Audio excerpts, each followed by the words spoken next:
It's time for Windows Weekly. Paul Thurrott, Prestige 15. Paul Thurrott is here for a little snark about Microsoft, Windows Phone 7, Nokia, and more. Stay tuned. Paul Thurrott's next with Windows Weekly. Netcasts you love. From people you trust. This is TWiT. Bandwidth for Windows Weekly is provided by Cachefly at CACHEFLY.com. This is Windows Weekly with Paul Thurrott, episode 199, recorded March 10th, 2011. I feel funny in my pants. Windows Weekly is brought to you by Go to Assist Express. If you're in tech support, clients rely on you for fast and reliable service. Help them the fast and easy way with Go to Assist Express. For a free 30-day trial, visit gotoassist.com/Windows. And by Carbonite. Backing up the files on your PC or Mac is safe and easy with Carbonite. For a free trial plus 2 free months with purchase, go to carbonite.com. Offer code WINDOWS. And by FreshBooks, the easy online invoicing service that gets you paid quickly and makes you look more professional. Get started with a free package at freshbooks.com.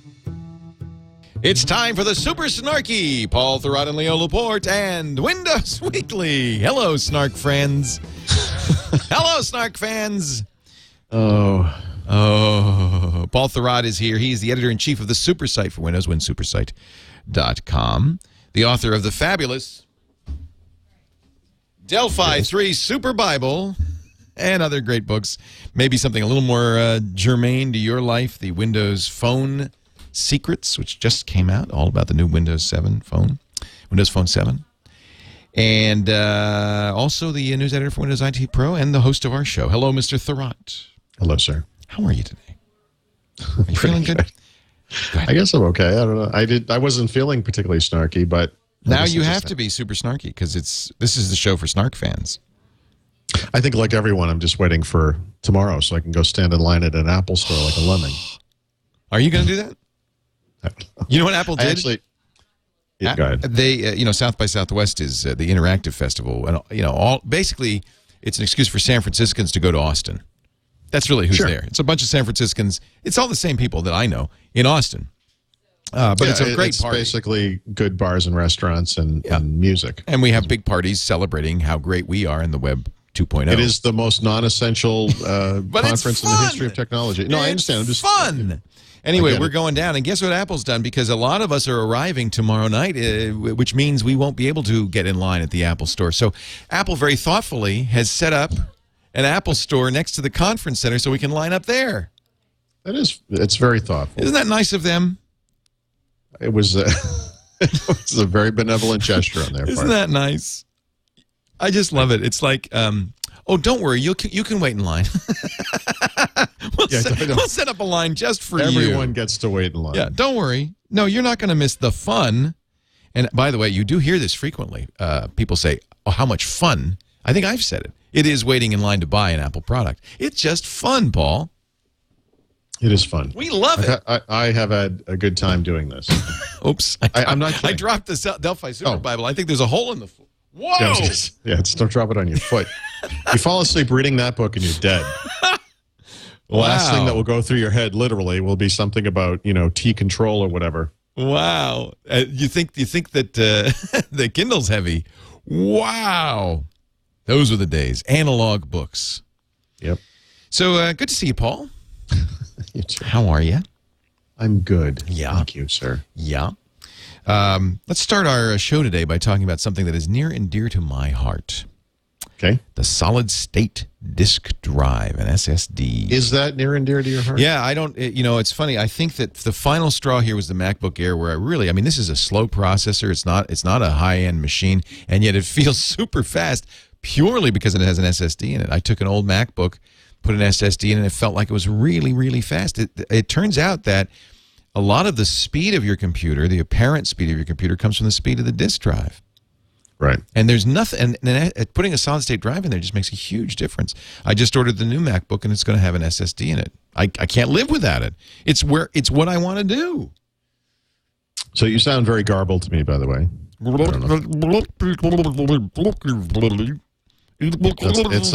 right. Did that sound double garbled? So I don't speak Polish.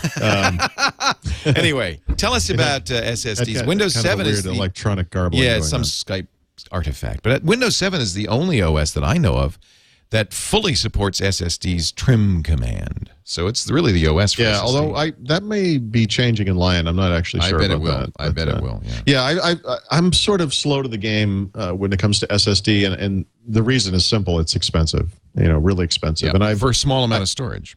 Yeah, I've always looked at these things, wanted one, and then said, this is crazy. I briefly had a Microsoft laptop that had a 60 gig SSD drive on it, but it had a slow processor. So as with the MacBook Air, it makes up the difference.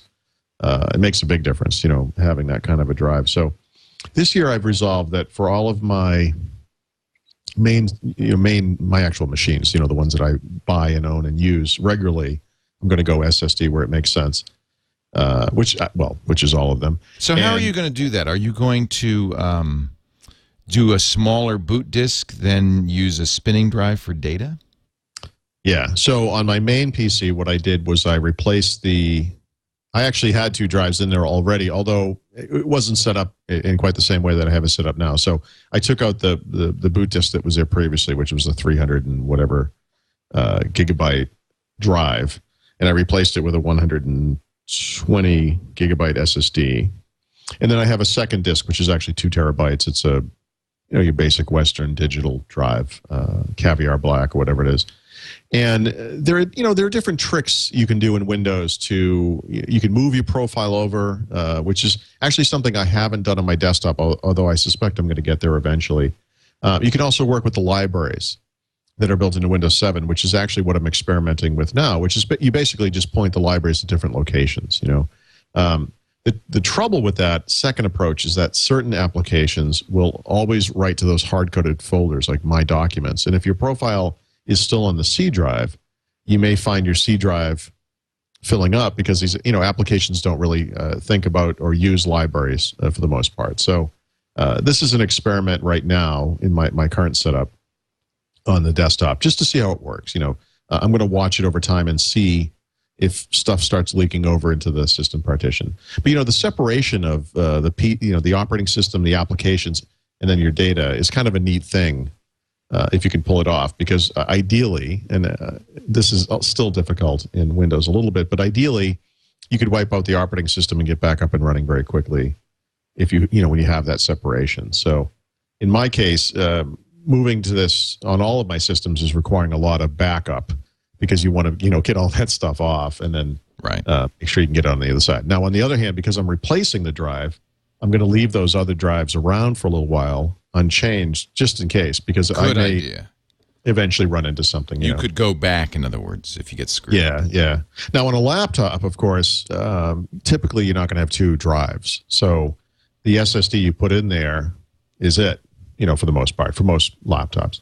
And that, for me, that's a little bit of a problem. Up until very recently, up until this switch, I had actually been using a laptop as my primary digital media machine with all of my stuff on it. And it was the machine that I synced all of my devices to.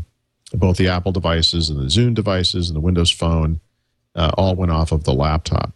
And it was kind of convenient because I always brought this laptop with me on trips, so I always had that main copy of my stuff with me no matter where I was. But the 120 gigabyte SSD is significantly smaller than the 500 gigabyte. Yeah, but we've become spoiled, really, haven't we? I mean, that's a lot of storage, even 128 gigs. It's stupid. Yeah. So and there's ways around it. For instance, I have 64 on the Air, and I've got 12 gigs free, which I try to keep free. Yes. And so I use Dropbox, or I use for photos. I use an external drive. I don't have my iTunes library on there. I can't because that's bigger than that. Right. So you just but for applications in OS, 128 gig is a lot.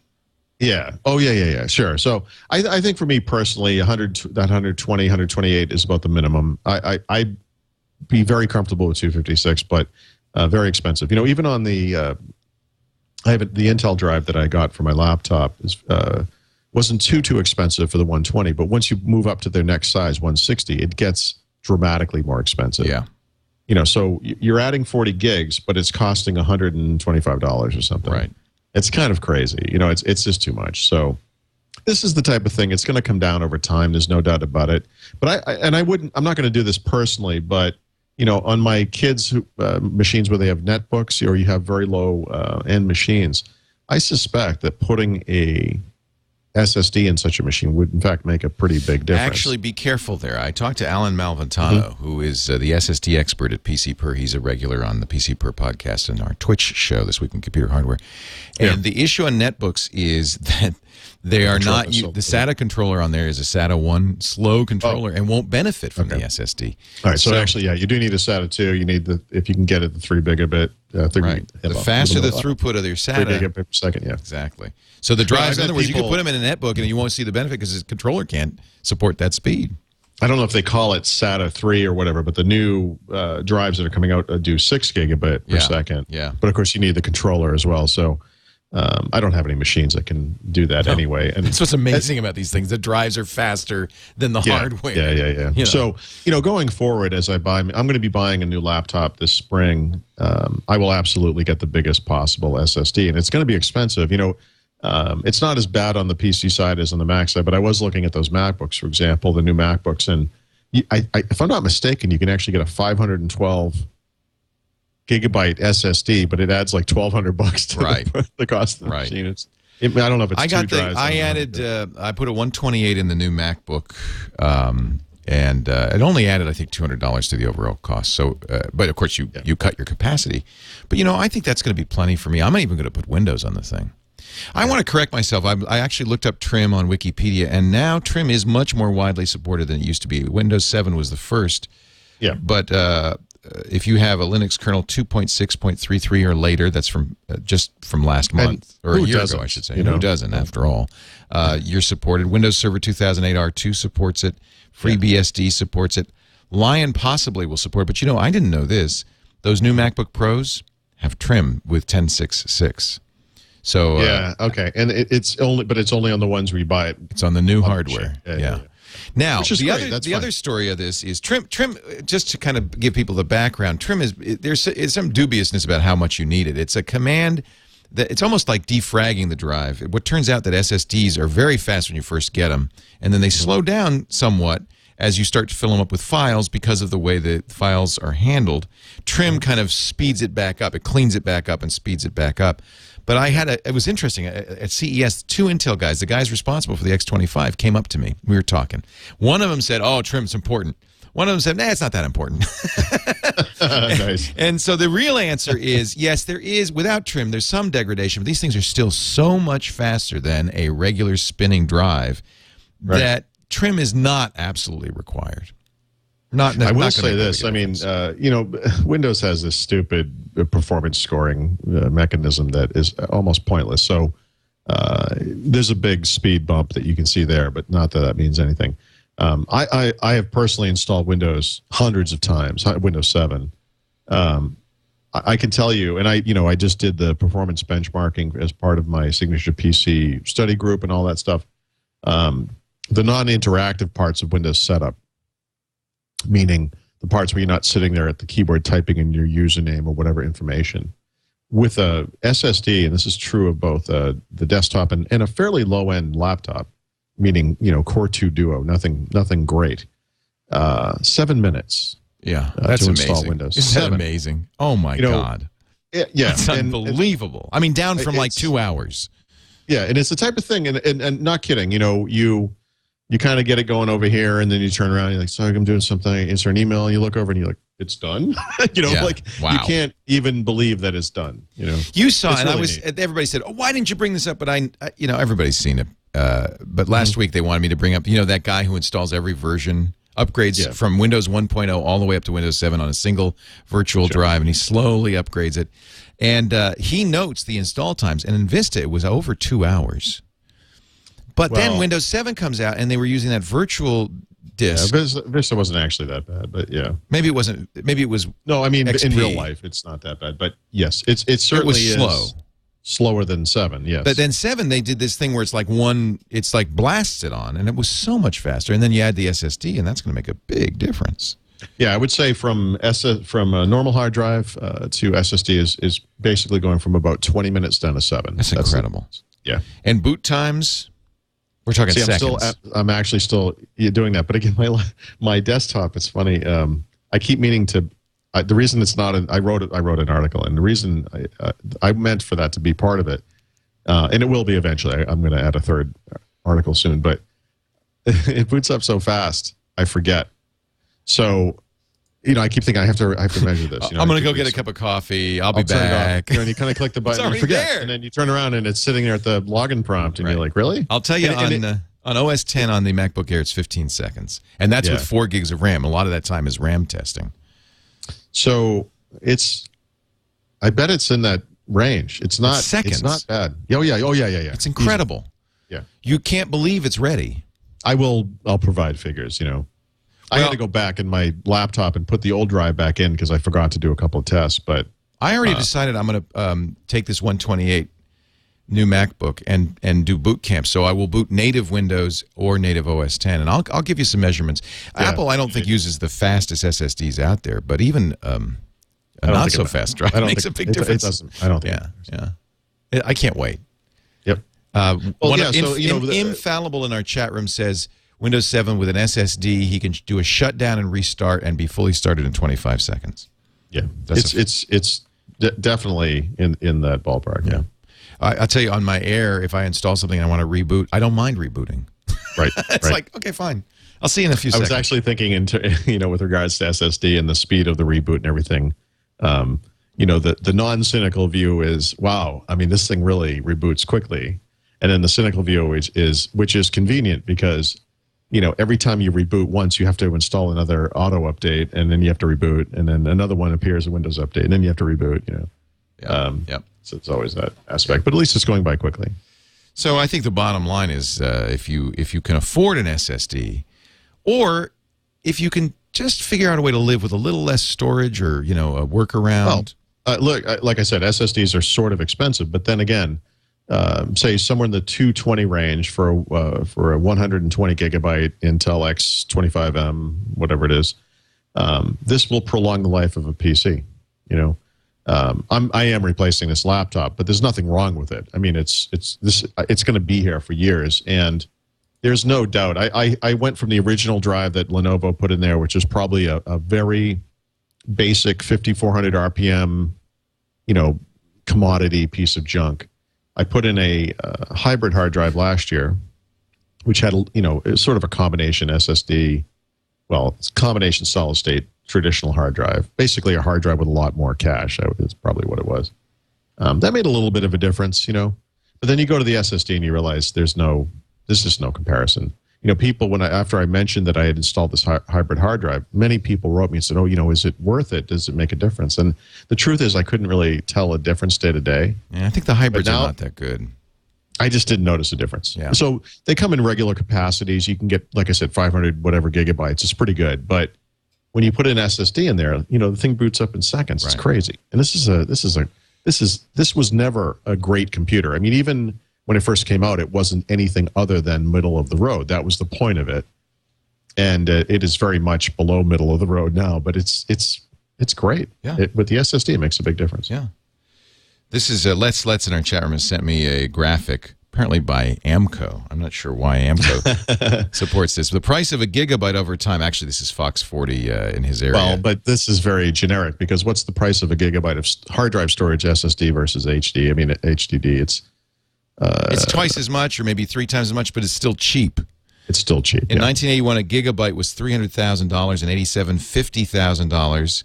In 1990, $10,000. 94, $1,000. 97, this is a gigabyte. $100 a gigabyte in 97. Then $10 a gigabyte in 2000. $1 2004. Last year, 10 cents a gigabyte. So what if it's 30 cents a gigabyte for an SSD? It really is still cheap. The trade-off is you go down in capacity. And as I said, hey, come on. You remember when you'd get a 2 gigabyte drive with your Windows machine and you'd have to partition it because Windows couldn't handle more than a gig? That wasn't that long ago. hey, my first hard drive, my first PC hard drive, actually, because I had a hard drive on an Apple IIgs, if you can believe that. But my first piece, actually, the drive I'm describing was on an Amiga, but the Amiga hard drive was 20 megabytes. And it was a smaller style. It was like the size of a PC MCIA card slot kind of thing. It was, I don't know what the point of it was, but, 20 megabytes. Oh, yeah. 20 was a lot. I remember when I got those first Seagate MFM 20 megs, I was going, whoa. Well, I mean, but there are Pink Floyd songs that would not fit on this disc. I know. You know what I'm saying? Right? I take pictures bigger than that, literally, in my camera. A picture. One picture, 21 megs. Sure. And this was my initial reluctance with MP3. I remember a friend of mine from Phoenix was very heavily into MP3 when it first was a big deal. And by this, I mean 1996, 97, somewhere in that time frame. And when you looked at the capacity of the drives you had, and you looked at the size of these files, whatever they might have been at the time, 128K MP3 file, like 3 megabytes or something, or 1 point something megabyte. It was like, what? I don't get this. What, I'm going to have 5 albums on my hard drive and it's going to be full? Like, why would I do this? Why? What would? I don't understand the point of it. I can best you on that one because I remember talking my boss. I had a North Star Advantage, which was a CPM computer at work. It was nice. Yeah, it was S100. This is before the PC came out. Did you use pip? Yeah, you used pip to copy. You didn't COPY. You pipped. You pipped. And I wanted a hard drive because I wanted to put a C compiler on it. And I got him. I think it cost $2,000 or $3,000 to buy a 5 megabyte. Oh, but what was that model? Remember, these discs had to be. Jerry Purnell used to write about this all the time. There was a very specific brand. It was Winchester. Winchester. They were called Winchesters. Right? Because this is what IBM used or something. Yep. And they were. You could shoot a bullet through it. Or, yep. Winchester drives.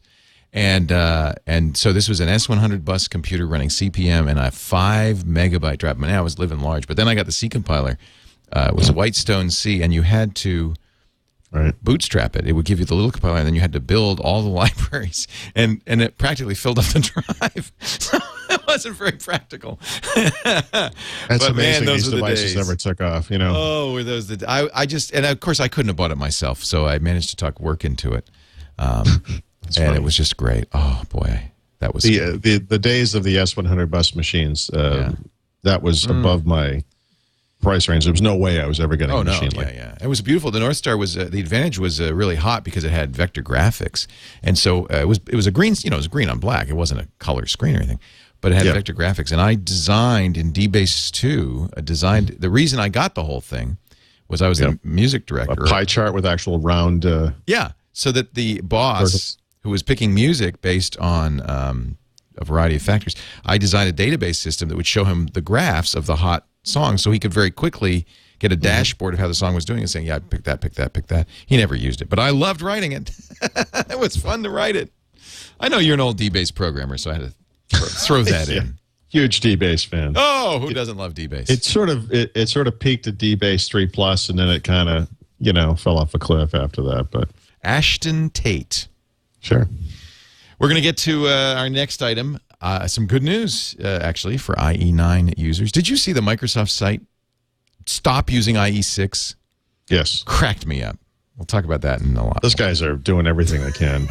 It's funny. It's actually a funny site. We'll talk about it in just a second. Before we do, though, I do want to mention our friends at Citrix. If you love this kind of conversation, you're probably an IT professional by this time. Certainly, you're the kind of person your friends and family call on for support. If you're doing remote support, you need a tool. This is the tool. This is the one you want to use. It's the one I use. It's incredible. It's called Go to Assist Express. You know Citrix. I mean, they've been around for a long time with the best remote access stuff out there. This is their remote access software tuned for the support professional. So there's a couple of features they've built in. It's secure, of course, 128-bit SSL all the time. So you don't have to worry about security. But also, more importantly, it's easy for your customer or your grandma to use. You simply send them a link. They don't have to have it installed ahead of time. They click the link. They have to answer the little Java box that says yes, allow, and it's done. And really, a minute later, if grandma has broadband, 30 seconds later, you're in, and you can control her system. If she gives you permission, you can do it when she's not there, which is great. Unattended support. You could do 8 sessions at once. That means you start an install on one, a scan on another, an update on a third, and you can move on. It makes you much more efficient. If it is simply the easiest way to view and control another computer remotely. Very affordable. They do have day passes for the occasional support person, but this is really designed for the pro, the software IT guy who really has to do a lot of support. Don't spend any more time on the phone. Just get GoToAssist Express. Try it free, in fact, for 30 days. Go to gotoassist.com/Windows, and you can try it free. There is 24/7 support for you, the pro, so that you could support your customers better. gotoassist.com/Windows. Do try it free for 30 days. At least do that. I mean, what have you got to lose? So, IE9. Yes. We have a day. It's earlier than I thought it was going to be, too. Yeah, me too. So because, they have this developer show called Mix, and last year was the event at which they released the first platform preview for developers. So a year ago. But see, the thing is, last year Mix was in March. Oh. And this year it's in April. Right. So actually, they're releasing the final version of IE9 1 year after the first pre-release version. So well done. I guess there's some symmetry there. Well done.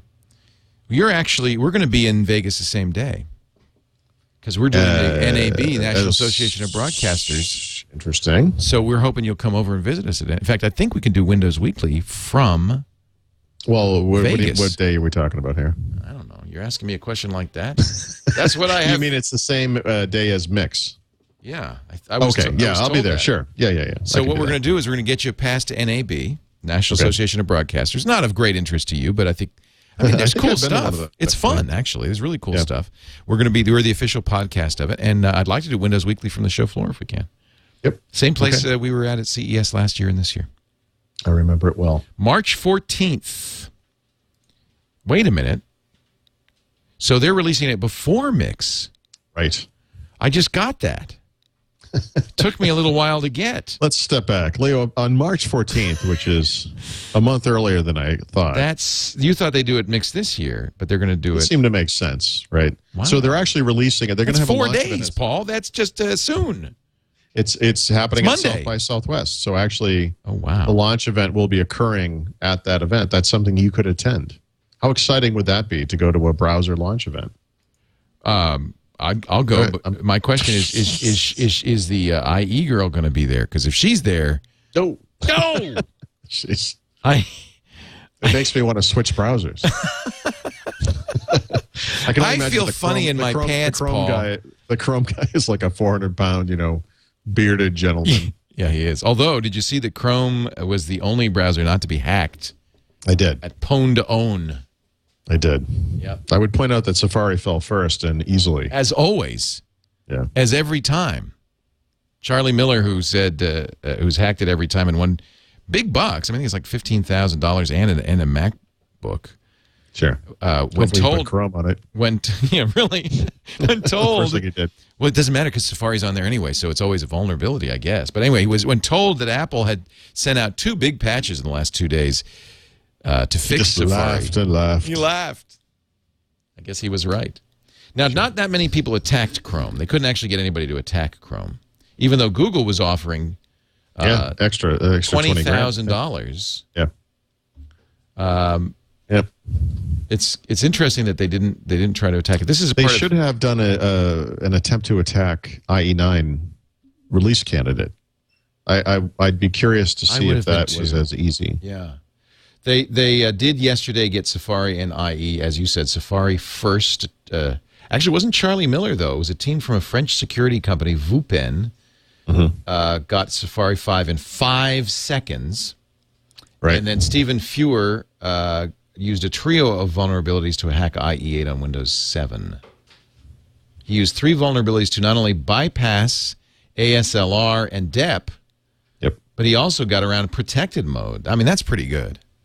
Well, yeah, so to be fair, though, the Safari hack was actually very similar and bypassed similar mechanisms in macOS 10. So just shows you can have ASLR is that address space layout randomization that tries to make it hard for the hacker to figure out where he's sticking the code. Data execution prevention. It's better than not having it. Apparently, not perfect. Not much better. Boy, that's impressive. These guys, and it more tells me how good these guys are than how risky it is to break in these softwares. Right. Mozilla's Firefox and the smartphones are up for today.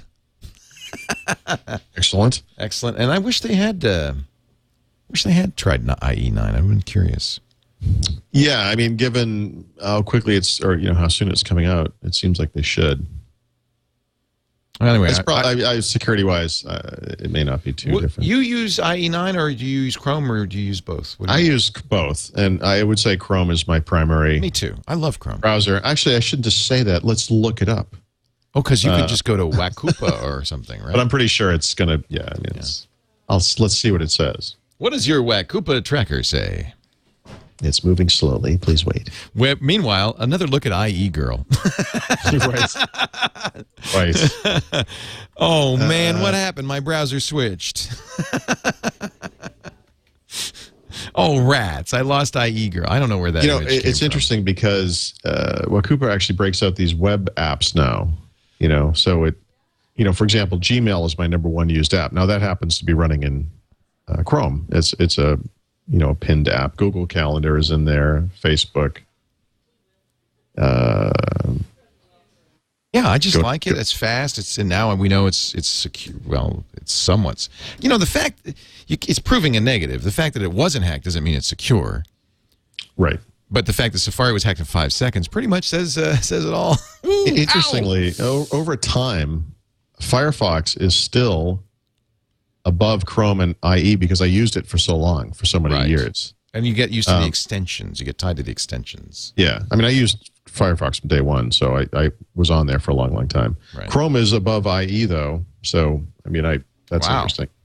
Over time, So, I don't know what to derive from it. I'm going to look at my Wakupa. It's got to be Chrome. I use Chrome on every platform all the time. Yeah, it's one of the first. And I install it very quickly, and it has that awesome syncing capability where all your settings and bookmarks and all the, the add-ins and everything go from machine to machine. I love that, and it works. That stuff works really well. It does. Passwords now, too. Yeah. But you think IE9 is worth? Oh, yeah, absolutely. No, there's no doubt about it. This is a big step up for IE. Worth taking a look at. Yeah, and Microsoft has kind of gone kicking and screaming into the standards compliance stuff. They're doing a much better job with that. Hardware acceleration stuff is excellent. I like the Windows 7 integration features. I think it's kind of maybe a first step in that direction. I suspect with Windows 8 we'll see more of that stuff occurring. But for now, it's kind of an interesting peek at ways you can integrate web apps with traditional native apps. So I think IE9 is fantastic. I think it's I don't know if it's good enough to replace Chrome on my own computer, but I would also point out I'm not exactly a normal user. And for those people who are using IE, it's a big step up. Will Microsoft push it on Monday as an update? It won't be a critical update. No, they won't do that right away. That's the type of thing they'll phase in over time. It will be an optional update eventually, and they won't do that right away. My top 5 software. Let's see here. I wish there was a view where I could just see the browser instead of the other stuff. Yeah, I have to look through all. I don't even see a browser, oddly enough, in the top 5. That's weird. I think once you tell it it's okay to track web apps, it puts them in. I see Twitter, I see Google Docs for this week. I guess I was testing. Oh, because I was using the Google add-in for Word. I don't know. Well, I'll give you those stats later. But meanwhile, I don't want to sidetrack the show too much. I almost hate to do this. How's that Windows Phone 7 update going for you? Leo, it's going great. Did you get the pre-update update? No, I have not. Oh. Actually, speaking of things I can look up on the web that may be of interest, I run a little blog called Windows Phone Secrets. And it's free. I don't have ads or anything. I do it free. I do it purely as a way to support the book and to help people who have the phone. And it's something. I'm an enthusiast. I mean, that's the way. That's what I do. And it's the blog is not a big deal like the SuperSite. It's not millions of page views or anything like that. But it's my little corner of the world where I write about the phone. But I wrote a post yesterday. I would say I average about 5,000 page views a day over time. That's kind of how it works out. And every once in a while there'll be a big thing. But I wrote this post about my disappointment in the update process for Windows Phone, and it's over 30,000 page views. So it's a big deal in the context of this blog. And it's sad because I feel very strongly that Windows Phone is the superior platform. And I mean very specifically, we're talking just about the phone itself. The device, the hardware and the software, the innovative hubs and live tile stuff, all this. I love it. It's fantastic. But part of the implicit, and actually I would say explicit promise of this platform is that Microsoft needed to ship it very quickly to get into the market, which is completely understandable. It shipped in an incomplete and in somewhat buggy state when it came out in October, November last year. Completely understandable. But they were going to update this thing over time with new features. Which is in January. Perfectly acceptable. Yeah, we're looking forward to that. That January update with cut and paste. That'll be great. Yeah, that will be great. Yep. It doesn't come until late this month at the very earliest. So the problem is, what's dumb about all this is whenever that first update does appear, if it's late March or later, who knows? This thing was completed in December and has been held up from a variety of factors now, but originally a number of the carriers, wireless carriers, blocked it. And this was that thing that we talked about so many months ago where at the reviewers workshop the day after the launch, they kind of casually threw out this information like, oh, by the way, and carriers can block the updates, and they wanted to move on. And I said, huh? This is not what you guys said when you announced this product. This is not what you said. And you could sense the problem, right? That this was going to be bad, that this was going to, and oh, no, they want to work with us. They understand the value to customers, blah, blah. You don't understand. They've changed, And Chris, I was like, I don't think you understand how the carriers work. These people are the Antichrist, like they do not care about human beings or people or customers. They want you to upgrade to a new phone as soon as possible to get more money out of you. They don't want to continually support something you already bought. That's not their business model. And it seems to me in the post-iPhone world, you have to look at what the iPhone did, and you have to emulate the things they did right. And one of the key things that Apple did right was they took the control for updating the platform out of the hands of the carriers. And this is proven to be the greatest thing in the world. Now, some months ago, maybe a month or two ago, I had a blog post where I compared the first 3 or 4 months of Windows Phone's lifetime with the first 3 or 4 months of the iPhone. And I showed how Apple continually released software updates for that platform, improving the functionality of the device, and also fixing bugs, of course. Not just releasing things, but also being pretty damn transparent about what their plans were. Apple has, for such an insular company, where they don't allow any employees to blog or do anything like that, this company has proven to be very proactive about communicating to their customers what their plans are. This isn't just the next release, but here's the one after that. They talk about stuff pretty well in advance. It's pretty impressive. And then we have Microsoft, who in that same time period released absolutely nothing. So, this week I looked at like what Apple has released as updates for the iPhone only since Windows Phone hit the market. They've released 5 updates, Leo. 5. The most recent of which came out yesterday or 2 days ago now.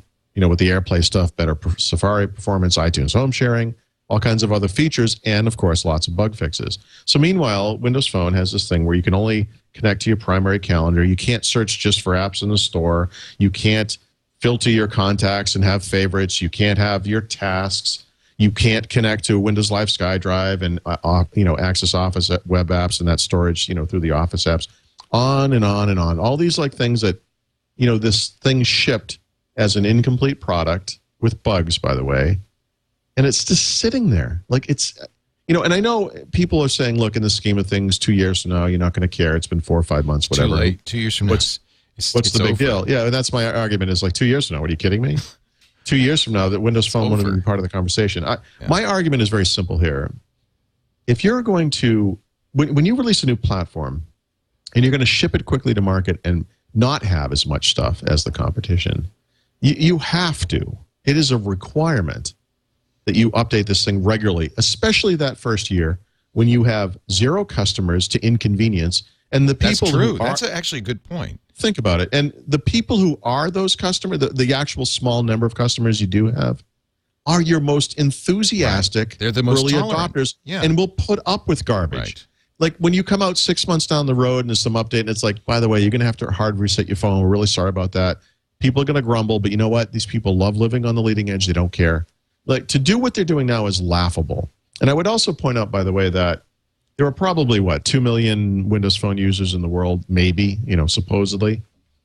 Every single month, on the second Tuesday of the month, Microsoft, on a regular schedule, ships a bunch of security updates for a market that exceeds 1.2 billion devices. Wow. Every single month. We almost never have any problems. Yes, sometimes there are problems. I mean, God knows the PC universe is so much more diverse, with all the different device types and all the components you can have. And so, yes, sometimes there are problems. But how is it they cannot handle? Why is it that they're not doing this for Windows Phone? Why is it that the second Tuesday of the month comes and there isn't an update every single month for Windows Phone? God knows we need them. And it's getting to the point where I just don't get it. I mean, there are no words anymore. Like, at first it was just kind of embarrassing. It was stupid. It's like the 7 stages of grief or whatever. I don't know, but it's silly. Oh, you've found some words, Paul. You have found I guess some way to speak of it. Somebody said I was furious over this. Yes, furious. That's a good word. I get that I'm a broken record, as I wrote. I get that. I know. This is the same complaint again and again and again. But it's kind of... I understand your frustration because it's almost incomprehensible. It's like, don't you guys understand? It's tough for me because I have people I consider to be friends, in the Windows Phone team specifically. I have people I consider to be friends in the PR department, the part of their PR company that's responsible. What do they say? Nothing. Nothing. There is a cone of silence. I've had certain people reach out to me and say, we'd like to, keep communication open, yada, yada. Here's a little factoid for you. This might stun you. This first update, which is codenamed No Donuts or No Dough, includes 3 features that I know of, right? Those features are cut and paste, a limited version of cut and paste. It only works in text boxes, but basic cut and paste, fine. Yeah. Better granular, or more granular searching of the marketplace. Needs that badly. Right. You search for something like whatever the app name is, and it doesn't come up with song titles and artist names. You can say, look, I just want apps. Okay. Yep. Needed. Nice. And easy to implement. That's easy. I would think so. It sounds like the type of thing you could ship on its own, as far as I'm concerned, but, whatever.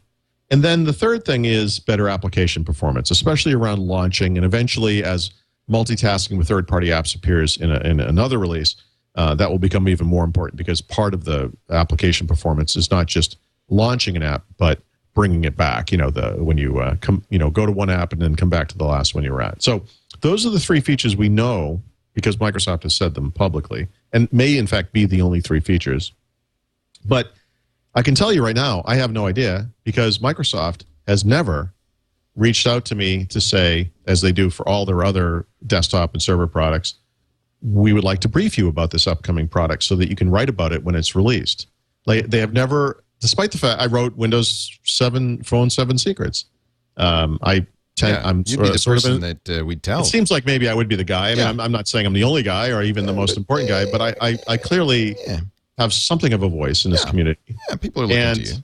They have never once asked me to provide information about whatever this update is. And based on my previous experience with these people, I can assure you that the way it's going to happen is it will just come out. And then I will get an email saying, oh, by the way, here's the blog post we wrote about the release that just came out. Didn't we tell you? It's irresponsible. Did you get the message? It's just irresponsible. I mean, look, I'm trying to help. I'm here to help. I'm not, and again, I don't mean to. I'm not special. I don't mean to position myself as somebody that you have to keep in the loop or whatever. But I think anyone looking at this logically would say, like, well, why wouldn't you keep them? And like, why? I mean, I'm here. I'm trying. You know. So I can only take so much of this, I guess, is my point. I don't mean that in a threatening way, but I mean, eventually I just give up. It's not that I will work actively against you. I just, at some point, it becomes, you've jumped the shark. I don't get it. You're not doing the minimum. You're not even doing close to the minimum, and it's embarrassing. When I went to write a news story about this, I blogged about this yesterday. Yesterday being Wednesday of this week, because we record on Thursday. I waited until Thursday morning to write a news story about it because I'm thinking 24 hours is going to go by. They were supposed to release No-Do this week, by the way, on Monday. I'm thinking they didn't, so Tuesday came and went, and then Wednesday came, and I said, well, now I'm going to write about it because this update's not appearing. The pre-update hasn't appeared, let alone the first real update. And I'm like, I'll give them another 24 hours. Yeah, they'll have to, they have to address this publicly at some point. It's been all week. Now it's Thursday. They still haven't. They have not publicly acknowledged this in any way, shape, or form. I don't know what they're doing. I know that there are hundreds of people that work on this stuff at Microsoft. It's unclear to me how, and they have a PR team, both internally and in a separate company. Paul, they're having meetings. They're I don't know what they're doing. Meetings. Give them a break. They'll get out of this meeting in the next few months. And so I guess, look, I'm just tired of criticizing it. It's old for me too. Yeah. I want to be able to write good things about this product. I love it, and I mean, Jesus Christ, seriously. I mean, what? Like, hello. What more do I need to do? Your frustration is palpable, my friend. I hope so, because I think this is stupid. Yeah. It's too bad. It's unfortunate. It's not. It's. Do you think the public, though, is the public aware of this? So I had a friend. No, they're not aware of it, but that's why I think bringing awareness to this issue is important. Well, maybe that's the attitude of Microsoft is let's just not mention it. Yeah, let's not mention that we shipped a buggy and incomplete product in October, and let's get on stage in January and then again in March or February. I can't remember. February at Mobile World Congress, and claim that we, are moving at not just an acceptable speed, but that at a faster than ever speed. Are you kidding me? Yeah. This isn't just clueless. It's like criminally clueless. It is the type of history rewriting that I often criticize Apple for doing. It's not right no matter who does it. It's insane. This is like crazy person time. Like it makes no sense at all. So anyway, I don't know. Again, I'm beating it to death. I don't know what else to do. I'm just I'm trying here, and I just want to reiterate because a lot of people take this stuff the wrong way. I love Windows Phone. That's the point. If this wasn't interesting, if this was nothing, if it was not worth discussing, I just wouldn't even mention it. Who would care? It would just be the butt of a joke, just like the Kin or the Zune or whatever else you want to mention. But the truth is, I think this thing is important. I think it's great. I think it deserves more respect, and I think that Microsoft needs to make it a priority, and they clearly are not doing that. Yeah. The way you said that, it reminded me of Joan Jett. Maybe they should hire Joan Jett. Joan Jett, really? And she could do, I love Windows Phone. Put another upgrade in the jukebox, baby. Joan Jett, what? I don't know. Never mind. It was just a thought. It was a thought. It wasn't. I wasn't. Hey, listen, you won't find a bigger Joan Jett fan than me. I'm just curious how you arrived at that. I just like the way it just kind of scanned. I love Windows Phone. Oh. Get it? It wow, scans. I hope somebody makes a mixtape of that. Yeah. Or how about... Jeez. I know it's only Windows Phone, but I like it. No? I'm just gonna fall asleep. I don't actually. I'm not a violent. They could get Billy person, Joel. So. It's just Windows Phone to me. Jeez. Jeez. Let me do an ad. Why don't you take a break, Paul? I think you need it. I'm just gonna get that blood pressure down. I don't actually. Blood pressure is not an issue. It's I just. I mean, don't people there care about this stuff as much as I do? People care. No, I mean, don't you think they would? I mean, no, I just should. Wouldn't it usually be the case that the people there care more than anyone else? They should. You know, when I had the same kind of issues with some of the things that Apple's been up to, people told me, oh, no, there's certainly, we don't know, but there's certainly good business reasons for the way they're running their operation. I'm dying to hear those excuses for this. Listen, when the iPhone and Android take off in the marketplace, everyone wins, Leo. Everyone wins. Is it Steve Ballmer's fault? I mean, ultimately, isn't it? The buck stops here. Of course it is. It's either him or Harry Truman. And Harry's not with us anymore. Listen, I've been pretty ambivalent about Steve Ballmer, and you know, various people have been calling for his ouster and all that stuff. And I can't say that I have a huge opinion on that, but because who knows how Microsoft is run internally? I mean, I don't know. And I don't have any good advice or anything like that. But yeah, I mean, ultimately, of course, this is his responsibility. Yes. Paul, I'm just going to give you this box of Kleenex tissues. Yeah, you just take one right there. There's one right there for you. You just have a little crying jag, a little time, and we'll be back. Nobody gets me. But first, I want to tell everybody about Carbonite.com. Backup done right. Actually, a great way if you wanted to, say, move all your data over to a SSD, for instance. Log on to Carbonite.com, back up the data on your existing system, move everything over, actually what I would do is take out the old drive, install Windows 7 on the new SSD, and then log into your Carbonite account, restore, and bingo, you're done. Carbonite is backup done right. First of all, it's not sitting next to your computer. Now, it's fine to do that, and I have backups right next to my computer, but remember, if there's, you know, a disaster, fire, a flood, or an earthquake, or whatever, you're going to lose everything. Somebody steals your stuff, they're going to steal your backups. So it's a good idea to have off-site backup. Good idea. It's a necessity. It also is a necessity that your backup be automatic because, frankly, if you have to remember to do it, you won't, and you'll get caught with your pants down, metaphorically. So what I would suggest Carbonite. Carbonite's off-site backup. It's automatic. You back up all your data to the cloud using your internet connection, using 128-bit SSL, so it's private. You can even encrypt further if you wish. They have strong encryption built in. You can get your data anytime. You don't have to wait for disaster. In fact, you can log into your Carbonite account anywhere you are. Windows, Mac, doesn't matter. They even have Android, iPhone, BlackBerry apps. They're free. You just log in, and there's your data. So it's also cloud storage, whether you need, you know, a disaster recovery or not.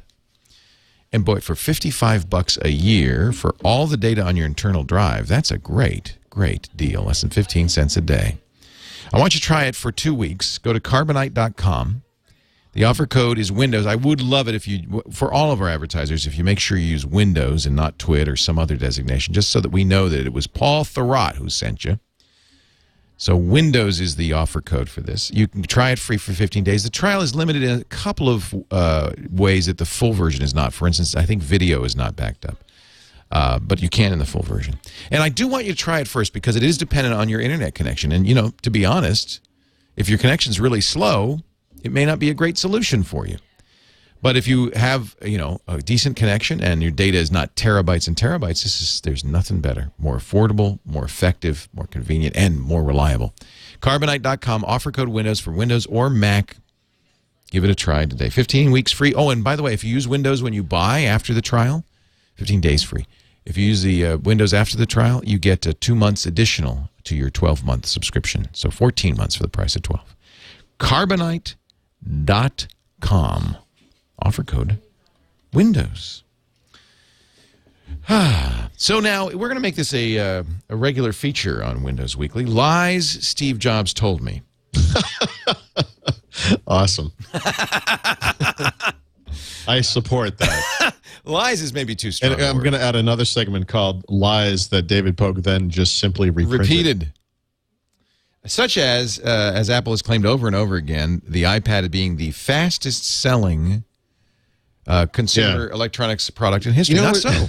You know what's bizarre about that to me is they made this claim. Actually, someone else made this claim first. Apple kind of picked up on it. And in January at CES, Microsoft said, actually, the Kinect for the Xbox 360 is the fastest selling consumer electronics product in history. And here are the numbers, and here's why. And I thought that kind of settled it. But then, if you noticed, during that iPad 2 event last week, Steve Jobs said it. He just came out and said it. Yeah. The iPad is the fastest selling consumer electronics device in history. And I thought, that's already been proven not to be true. Why would you say In that? fact, recently. Yeah. It was very curious, I mean, and again, when you talk about But you could history, say over its 9-month period, or I mean, you can always fudge the stats. If you said, for instance, it's the fastest selling consumer electronics product for its first 9 months in history, that would be true because the Kinect's only been out a few months. So, and I would also point out that there's no doubt that when the iPad 2 comes out, they'll probably break this record anyway. But anyway, Guinness World Records has certified that the Kinect is, in fact, the fastest-selling consumer electronics product in history. Wow. Beating both the iPad and the iPhone. So take that, jerks.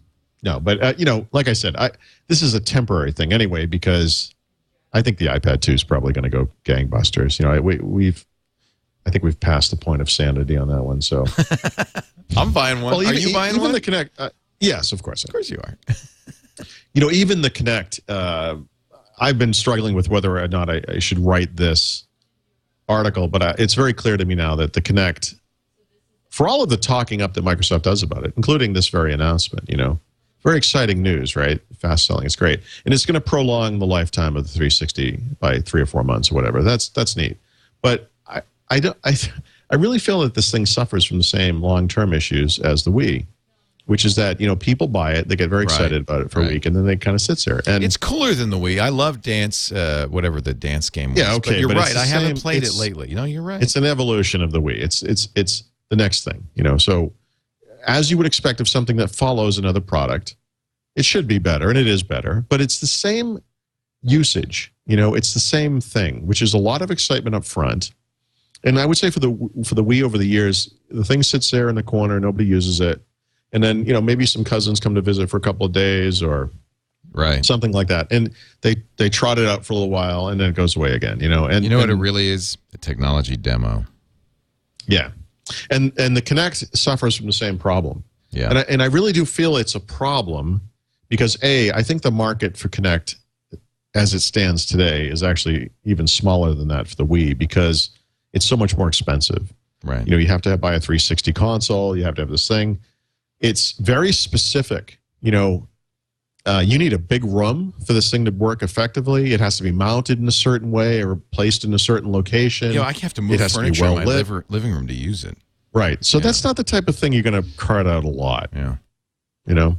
And I've just, again, in my own experience with my own kids who love stuff, love technology, love devices, are on their little netbooks all the time doing stuff. They haven't touched the thing in months. Haven't touched it.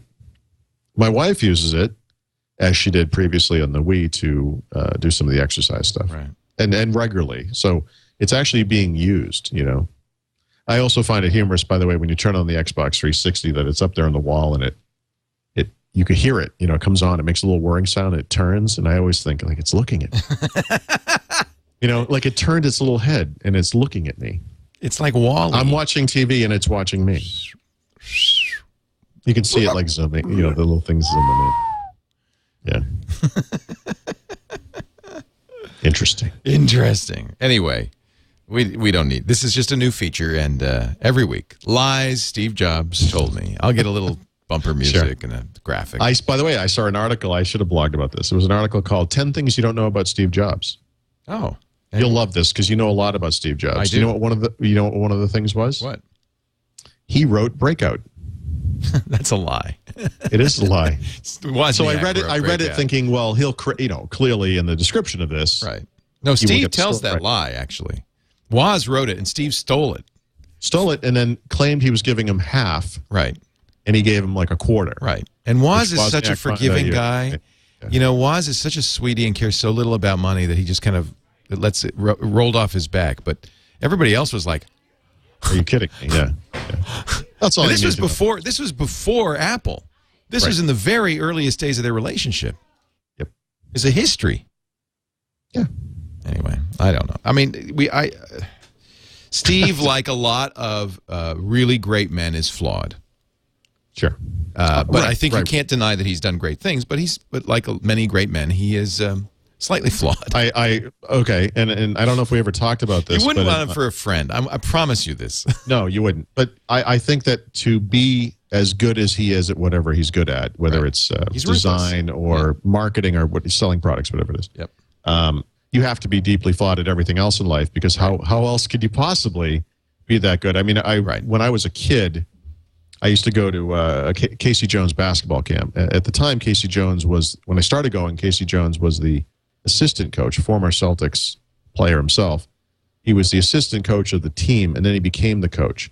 But the year that Larry Bird signed with the team, he was still the assistant coach. So I would go to Casey Jones camp, and that first year that Larry Bird was on the team, he came to the camp. They always had a couple of Celtics players, and it was always really impressive, And of course, as a kid, I mean, I idolized this man. Yeah.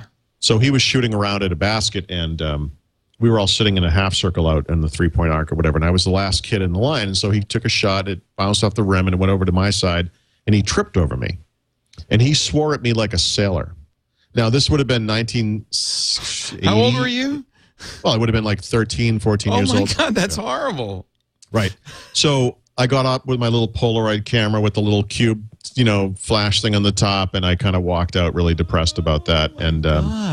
But it's a life lesson, because a guy like Larry Bird, who is one of the best basketball players that's ever lived, turns out is not a great guy and is not good at almost anything else in life. Right. But of course, because he's a superstar. He swore at a 13-year-old kid. Yeah. Oh, that's horrible. I still idolize the guy. So I sort of understand. It was a life lesson, actually. It's great that you took it that way, and I think it is a life lesson. I mean, Barry Bonds. Right. Enough said. I mean, so there are a lot of examples, I'm sure, of this kind of stuff. Wow. Charlie Sheen. Winning. Listen, we all should aspire to be Charlie Sheen. Are you kidding me? Oh, God. Jesus. Couple of let's do a fast roundup of some of the other big stories. HP, this is a shocker, is going to dual. That's crazy. I can't believe this is going to dual boot between Windows and their own OS, Web OS, on all future PCs. I wonder if this is ever going to happen. I almost picture the current CEO just being ousted 6 months from now, and they're going to pretend this never happened. This sounds crazy. This is Leo's idea. He's gone now. Yeah. Holy Who said that? No, I don't remember. Yeah, no. That's a shocker. So a lot of PCs today ship with some other environment, right? Yeah, Linux is not unusual. Yeah. Right. Usually based on Linux. And the reason it's on there is so you can browse the web or watch a movie or do something like that without having to boot into Windows, because apparently that's an onerous thing to have to do. So they could position it like that, I suppose. It's our little quick start. Maybe they have a small screen, because that's the other issue. Is WebOS is not designed for a 1480 by 1200. No, screen. not yet, but we'll see. We'll see. Nor is it designed for a non-touch interface. But of course, if it's going to be on there, they're going to have to do something along those lines. So we'll see. We'll see what they come up with. I think it's goofy. I think it's goofy too. But again, we don't know exactly what the point of this is. So I guess we'll see. Right. How did they give a time frame? Yeah, by 2012, every single computer they make. Well, the Mayans will have destroyed the Earth. This might be part of their plan. It's amazing how many people actually think that December 21st, 2012, the world will end. My son is really into this, and I was telling him, I said, let's just use some common sense. If these guys had such a firm grasp on what was going to happen 2,000 years maybe down they'd the road, still be around. Why are they gone? Maybe they wouldn't have thought that Cortez guy was a god. Yeah, they could predict the world's end, but they didn't see the boats coming? Really? It's very interesting. The people that normal people actually, I don't mean because of a movie my son is a kid, So no, a kid I understand, but a John Cusack movie, really? That's we never really tire of watching Los Angeles get destroyed. That's true. That was fun. That was a big part of it. Just make sure your homework's done by December 21st, 2012. Yeah. So have we talked about joint venture, which I don't think is particularly significant. The Apple store is closed. I disagree. You think it is?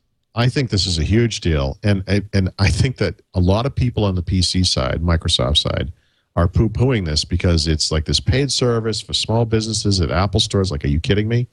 And I'm sorry, this should be a wake-up call. The people who are buying Apple products now, like I said before the show started, Apple is now a diverse company with a range of products and a range of price points. And a lot of this stuff is aspirational. So you go and you need to buy an iPod because you can afford that. And you can maybe get an iPhone. And it's like you want a MacBook, but they're expensive. Well, now you have an iPad. You know, those people, a lot of those people are entrepreneurs. A lot of those people are going to start small businesses. And they're going to want to turn to that same place where they had all these really good experiences. This is an interesting and high growth part of the business market that Microsoft is also starting to target in a new way with that Small Business Server Essentials product, where they're not interested in the cost and complexity of this IT stuff. They can't hire employees to do that. So what are the alternatives? Like Microsoft has this partner ecosystem, whoever they are, or you can go to the Apple Store, which you already kind of know, which you already know really well. And I think there's something insidious to it, and I think it's an interesting idea. And I would also point out that it's not the only part of this strategy.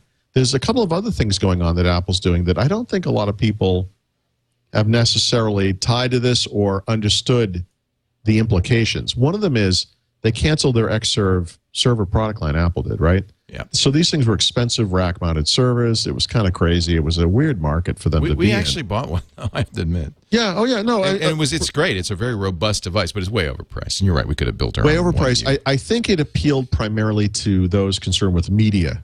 That's right? why we use it. It runs our media. It runs our video SAN, and it's the right device for that. But if you look at Apple's always had a server version of Mac OS X, a very expensive product. I want to say it's $500, $600, somewhere there. With the Lion version of Mac OS X coming this year, they're not selling that anymore. They're just going to give away server as part of the desktop version. It's like a feature. You could install server. Well, that's interesting too. What this means is that you could buy any Mac and use it as a workgroup server. And for a lot of really small businesses, instead of buying, like, say, a Windows Small Business Server Essentials machine, you can buy like a Mac Mini or a couple of Mac Minis. And now you're getting support at that Apple Store, where, by the way, they have the best support in the world. And you can join this joint venture program. I think this thing is really smart. I don't have any prediction about whether or not it's going to be successful, but I think there's more going on here than we believe. And if you look at Apple and how they want to expand beyond their core market, getting into the enterprise is already happening. This is how they get into small business. I think it's really smart. I think a lot of people are discrediting it. I think that's something they need to pay more attention to on the Windows side. It's one area where they don't succeed. Of course, they've tried for decades, literally for decades, to get into small business. Yeah, but what they discovered with the iPhone was they don't have to try anymore.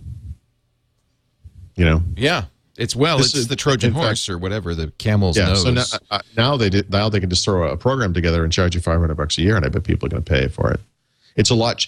There were people who would look at Apple servers before. They also had the the Mac Tower style server, right? Those towers are very expensive. The Power, they don't call them Power Macs. Mac Pros. Mac Pros. Yeah, I bought one of those too. Right. Well, but very expensive. I'm not. I have nice. They run Windows great. On the quality. I'm sure they're beautiful, but they're very expensive. You can, on the PC side, servers are commodities. So you can buy a PC tower and throw a server operating system on. It's very simple. Now, this is an interesting way into the small business server market. A lot of these small businesses are going to use free, often, or low-cost online services for email. They're going to use the Google App stuff with Gmail and Google Calendar. And you can use MacBooks. They can have a Mac Mini in the corner as a little bit of a file server or whatever. Done. Very simple. I think this is a smart program. So this is one of those things I sort of look at out of the corner of my eye. This is something we're going to want to pay attention to. I keep meaning to join it because you do get a discount, and that's the main reason I should on hardware. Yeah. Yeah. So you saw the story. We talked about Microsoft and Nokia, and now maybe I understand a little bit better why. First of all, Nokia needed to do this. I bought an N8 Nokia phone just to see where Symbian 3 is, and it really, as great as it is, and I love Symbian, it's 4 years out of date. I mean, it's already brand new phone. In the fall, it's out of date. I almost inhaled water through my nose there. Really, they need Windows Phone 7. According to, I think it was Bloomberg, there's another reason. Microsoft's going to, is this true, pay Nokia $1 billion? Well, that's the story. I don't know. I mean, the way it looks to me is this is an upfront payment. I think over time it's going to balance out, especially if the platform's successful, which, as I described earlier, it clearly is going to be. And the notion is that Nokia is going to pay Microsoft a per license fee for Windows Phone, because that's how that works. Microsoft is going to be paying for Nokia intellectual property, cross-licensing deal. The deal has not been finalized yet, so we'll see how it eventually shakes out. But in the beginning, the way the money is going to change hands is going to be toward Nokia. Now, I write a story like this, or I write about it, and of course I get email from people say, so in other words, Nokia picked Microsoft over Android because Microsoft paid them. It's like, no. There is definitely a value. I really feel that if it comes down to you're going to pick Windows Phone or Android from Nokia's standpoint, Windows Phone is the smart choice, because on Android they would just be another OEM. Android has plenty of partners. You would just be one of many. But with Microsoft, you get the special relationship, and you get to influence and the Franklins. No, but you get to influence the platform you're betting on. Right. That's an important distinction. It's something you're not going to get from Android. They asked, they couldn't get it, so they become part of the development process, and it's very important to Nokia. And of course, they also get to sell back their own technology to Microsoft. In some cases, it will be used in other Windows phones from other device makers. So it's more of a partnership, more of an equal partnership. So I think the way it will work out over time is that not that Microsoft will be paying them, but rather that they'll be paying each other. Well, it happens, that same kind of thing happens in the cable industry, which I once knew a little bit about, cable television, where if you want to get Tech TV on in the Dedham area, you go to the Dedham cable provider with a bag of money, and you say, right, here's marketing co-op dollars. And so it looks like an advance payment. Or you have something that they really want, and you say, like ESPN, and you say, well, you can have ESPN, but how much you have to also take this bag of crap over here. But so if you give them cash as marketing dollars, it's you can spend this, but it has to be spent a certain way. And then eventually, after a couple of years, the cable companies are paying you. But it's kind of like an upfront payment. But as you say, I think it evens out in the long run. By the way, our chat room has told me that we must pronounce Nokia. So I've gone to a site called Forvo. It's all the words in the world pronounced. Mm-hmm. Here are 3 different native Finnish speakers pronouncing Nokia. Just so. Nokia. Oh, just like we said it. Nokia. Oh, just like we said it. Sounds exactly right. I mean, are we saying it wrong? It sounds like. We need a new term for what I call internet pedantry, and it's alive and well. For example, a few weeks ago, I described Object Pascal as the purest object-oriented language ever created. What I meant to say, I knew as I said it, I resisted the urge. It's Lisp. Right, I resisted the urge to correct myself. But what I meant was, and what I should have said was, the purest, high-level, modern object-oriented language. Because I did hear from someone who was it Lisp or was it Smalltalk? Smalltalk is like the Lisp it comes the Rosetta Stone for Smalltalk began it. Yeah. Smalltalk is there is a reason we're not using Smalltalk today, by the way. Well, some do. There are actually, believe it or not, and there's a Smalltalk framework called Seaside that people are writing web applications in. So I'm sorry, Leo. Paul, but you are wrong. Smalltalk lives today in many ways. The correct way to say that is, I'm sorry, Paul, but you are wrong again. Perhaps you forgot the one laptop per child, which ran the Squeak interface. Yes. Written entirely in Smalltalk. I'm trying to forget that laptop, yes. I gave mine to a small child. And he hated it. A couple more real quick. Yes. Xbox Live avatars come to life. This one's pretty cool. I might actually do this for my son for his birthday, although unfortunately his avatar is terrible looking. Microsoft has a program called Unleash Your Avatar. And they let you take your avatar. You design this stupid little avatar cartoon character. A lot of people will make it look like them if they can, and then some people come up with these even worse designs. But whatever, it's something you can. It's another thing that Microsoft ripped off from Nintendo, basically. It's their version of a me character, so whatever. But they have this program called Unleash Your Avatar, and you can take the avatar design and you can turn it into other stuff. So, for example, you can have it etched onto the back of a Zune HD, which would be a great way to combine two useless technologies. But you could make a 3D replica of it, like a little figurine, that stands on your desk. So it's actually like a 3D version of your avatar. But you can have an action figure. Yes. I love that. I think the coolest one, though, is a fathead sticker that you put up on your wall. These things can be like 4 feet or I think maybe even 6 feet tall. They're humongous. And, they're the kind of sticker that you can take on and off. And, they have them for, football players, basketball players, and things like that. Kids love so those. So you can make a version of your Fathead Leo. A fathead, yeah. Actually, that might not be a bad thing for me to stick on that wall behind me. It would fathead be like Paul.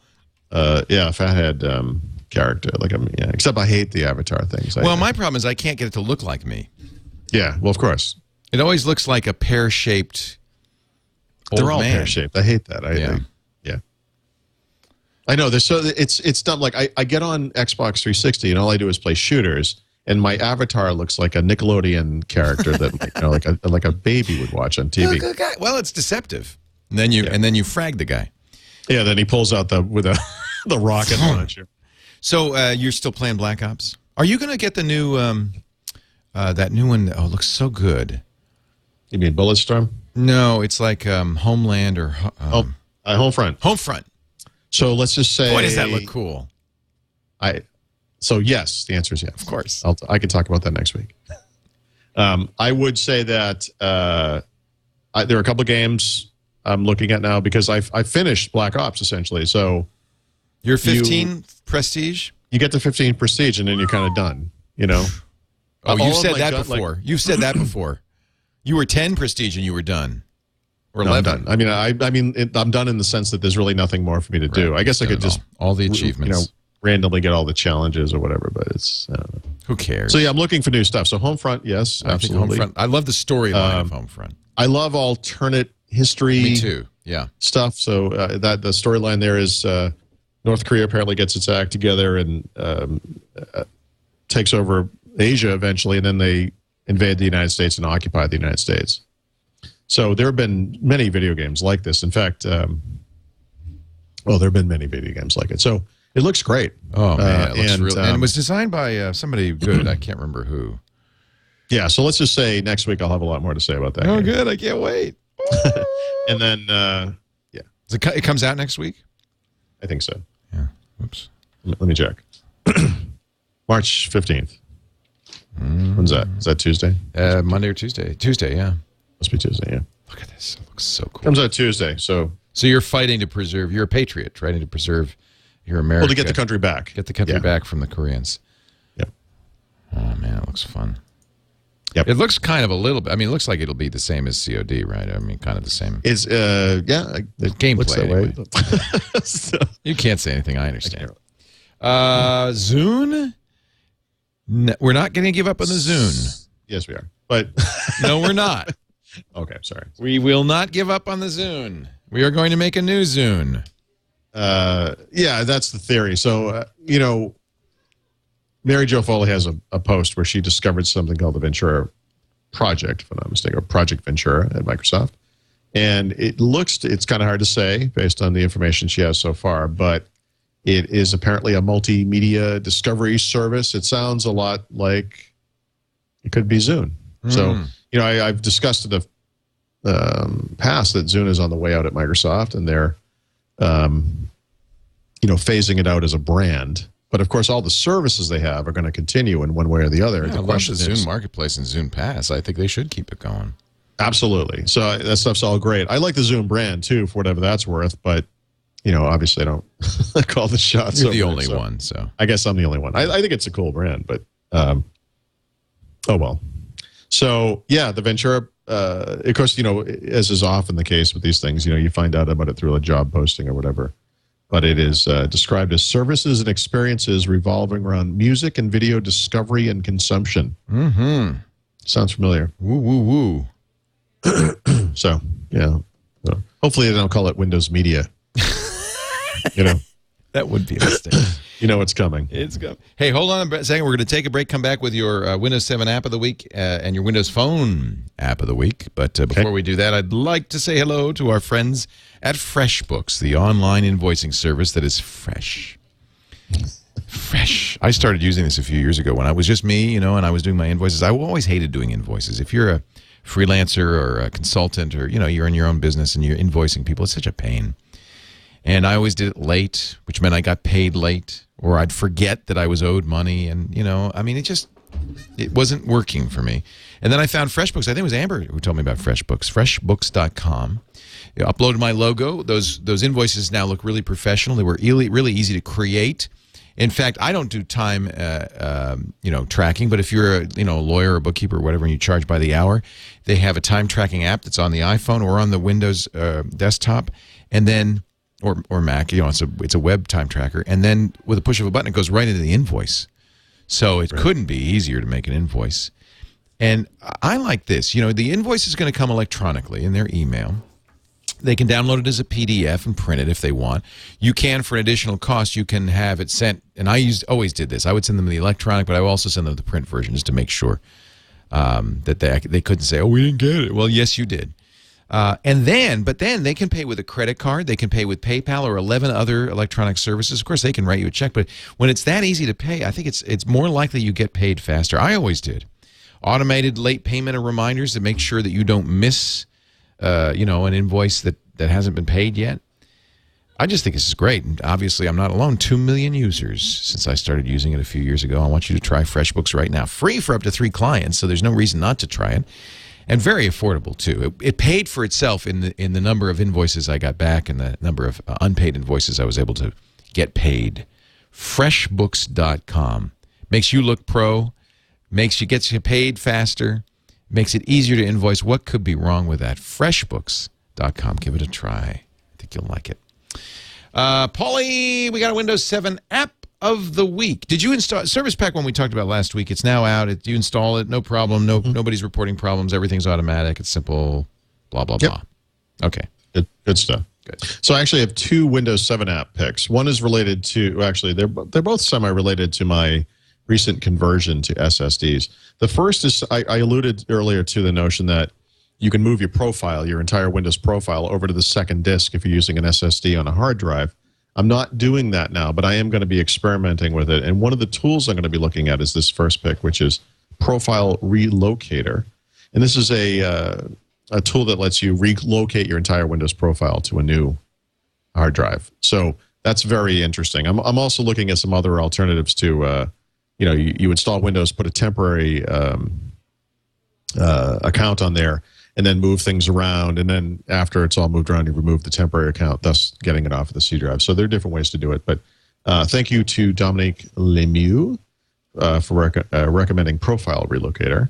And this will be hard to say on the air, but it's software.bootblock.co.uk/?ID equals Profile Relocator. One word. Oh, okay. I have Crystal Disk Info, so that's the other one. That's the second one. Okay. I will find Profile Relocator. Oh, did I delete the first one when I sent it to you? Yes, you did. I'm so sorry. So the second one, but I will use this because that's going to be very handy for me. Yeah. Yeah. It's if you Google Profile Relocator, you find it right away. Yeah, there you go. It's at bootblock.co.uk, right? It is. Yes. That's it. Yeah. So the second one is called Crystal Disk Info. And this is a utility program that it actually works against hard drives as well, but it's very good to run against your SSD because one of the issues you can run into, I have not run into this myself, but when you install Windows on an SSD, sometimes it doesn't enable all of the features on the SSD for some reason, and this is a way to check to ensure that all of the functionality is running, especially things like trim, if the trim support's there. It will also list all of the features that are available on your particular drive, which can also be useful and interesting. So this is a nice little utility. I haven't gotten it to, it does. I guess it does temperature monitoring. I have a different pick that I haven't used yet that, among other things, it monitors the health of disks and will give you the temperature reading. And I actually turned it off previously on my laptop because that hybrid drive was running hot. And I noticed when I pulled it out, it was pretty hot. I think it's just the way the drive works. But the SSDs seem to run much cooler. hard drives as well. Yeah, Anyway. and lower power, and that's why they're great on a laptop. Yeah. So Crystal Disk Info is a very, very useful tool to have as well. And finally, what I would say is your Windows Phone 7 pick of the week, but it isn't, is it? It is. Well, it's a website. No, but they have an app too. Oh, there's an app. Fact, yeah, so IGN is, they do a bunch of different entertainment-related things, but primarily the thing I care about is they are, in fact, my only trusted source for video game reviews. Right. They do have a website, obviously, IGN.com, or you could go to like Xbox360.IGN.com. Right. They have native apps, I know, on the iPhone as well, and maybe on other platforms, but they have one on Windows Phone 7, which is great. Yeah, and the thing I like about it is, they review everything, and like I said, I really trust these guys. And when I look out at the industry and you think about the different sites and services that are available, there are certain categories of things where it's like, I trust these guys, I trust, I trust, for example, laptopmag.com, laptop magazine, for reviews of hardware, especially laptops and smartphones. And I trust these guys for video games. And the thing I really like about the app does all kinds of different stuff, but really all I care about are the video game reviews.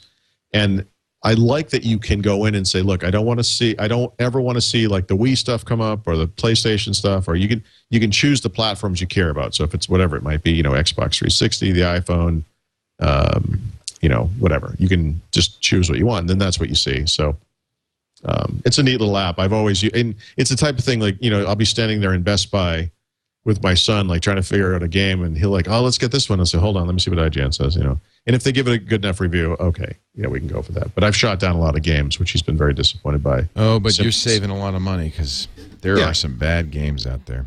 Yep. And not a lot of good video game sites, frankly.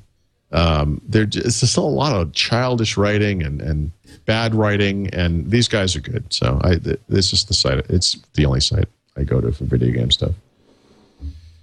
IGN and the Windows Phone 7 app. Paul Thurrott is at the SuperSite for Windows. You should be going there if you want to read about everything having to do with Microsoft and Windows. WinSuperSite.com. You should also read his stuff, including the brand new Windows Phone secrets. For those of you who have Windows phones, the secrets will be revealed. 1 million people at least.